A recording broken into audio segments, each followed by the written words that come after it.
That's really cool. I'm going to take a bit of a shift and actually speak about something else you did because I noticed you did this Run for Live event last Yes, year, yes, yes. and you were supposed to do Cape Town Marathon. Unfortunately, got cancelled. Didn't have the official race day happen.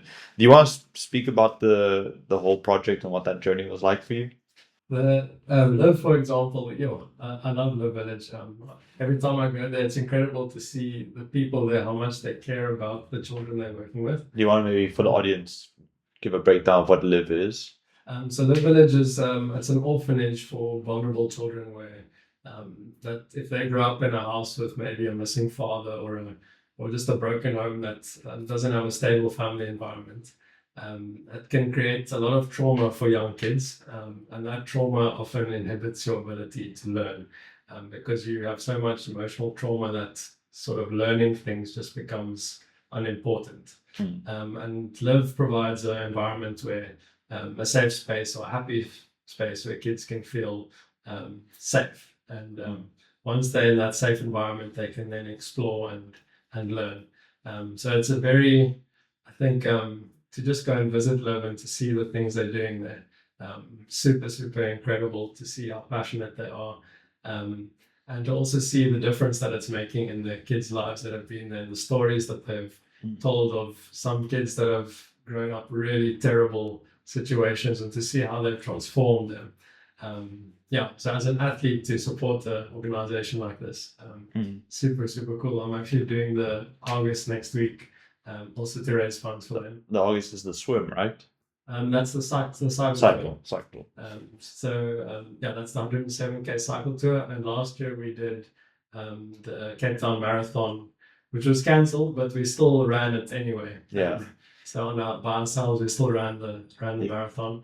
And I think in total, between the 50 runners, we raised about $500,000 Wow. for the village. So That's insane. That's a lot. super, super cool. That feeds a lot of mouths. It was so funny. I was also supposed to do Cape Town Marathon last year, and I remember we got the news I was cancelled as I was getting on the bus to go, and I drove home in absolute shock and just kind of went back to bed. And when I woke up and I saw people just ran anyways, I was kind of like, why didn't I think of that? I just forgot that you could go run. No one was stopping you.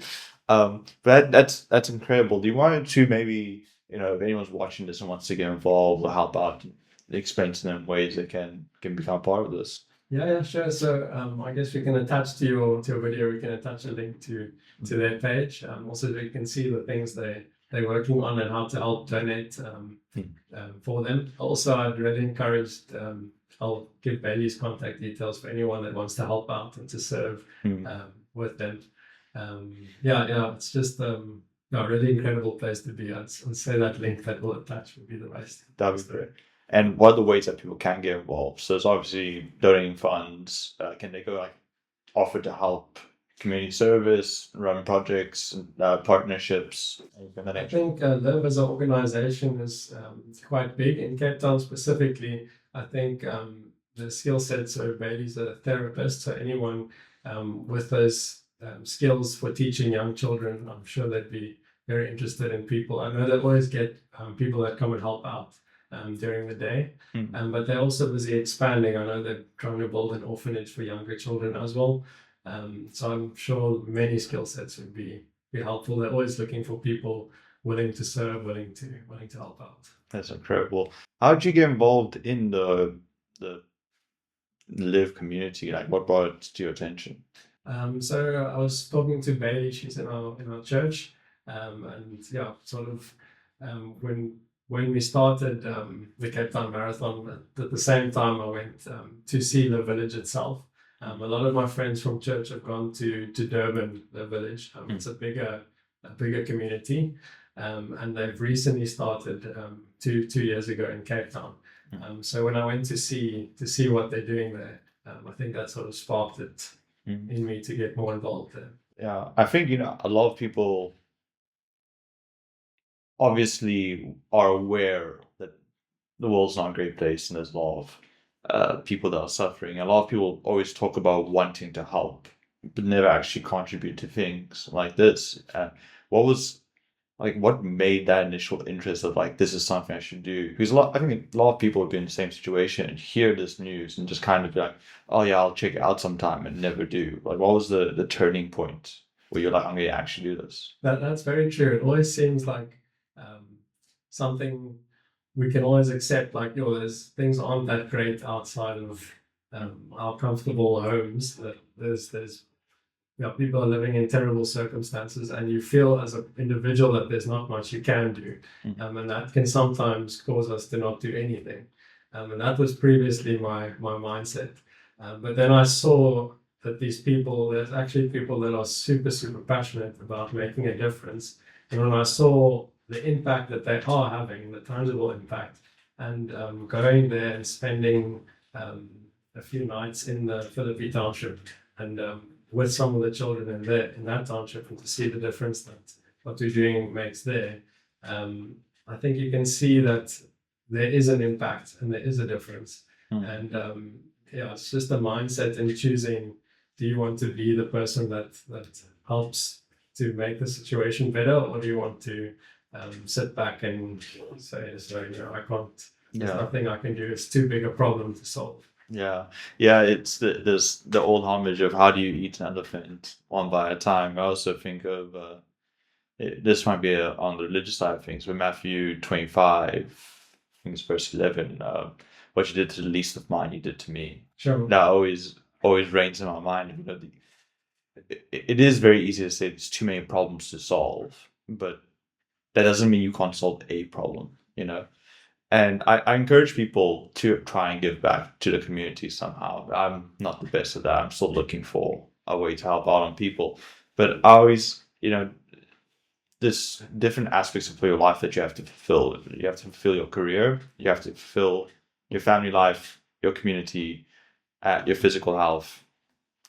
And then there's a component of giving back to people. And I think we've kind of shaved off everything and just made career the number one thing, career and relationship, and people forget about all the rest and wonder why there's this sense of lacking in the life. And then they try to over-index more into these things. But I think holistically, you have to try and attack all those pillars of society, I think that's very well said. If you had to ask me 3 years ago, well, what do I think provided the most fulfillment in my work?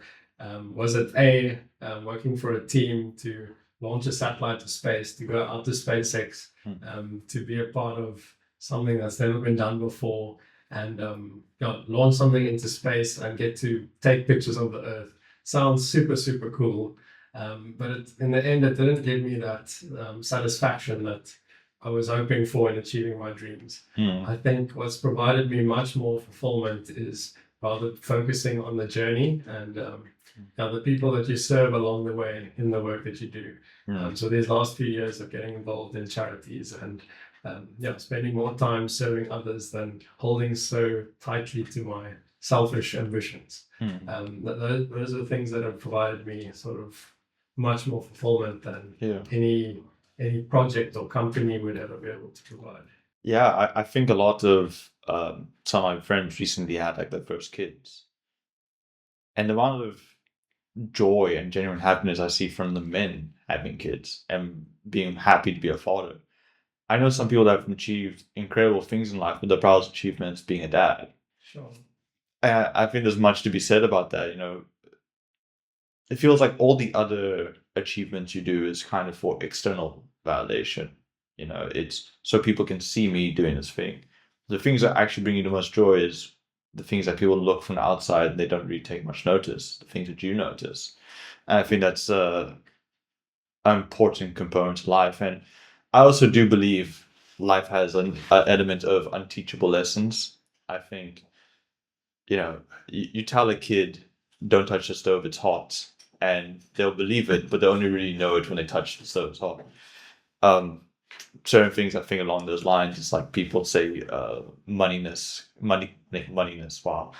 can't buy you happiness, and people hear that, you're like, yeah, I know, but just a little would be nice, or whatever you tell yourself, you just tell yourself you're going to be the exception. And for those people, which I think is almost everybody, I'd say go try and find that thing that you think is going to bring you happiness. I hope you get to it as soon as possible, so you can see that it's not the case. The only way to learn the unlearnable lessons is to go and see that the unlearnable. And then once you do that, you can come back and you can look at stuff like this again and be like, maybe this will be the solution, with the knowledge that the other thing was not the solution. Sure. Hey guys, hope you enjoyed that clip from the interview of Argu. If you want to come onto the podcast, remember, all are welcome. Just fill in the form in the description and we'll see if we can have you on. If you want to watch the full podcast, click on the link here. If you want to watch anything else from the channel, click on the link here. Thanks for watching, guys.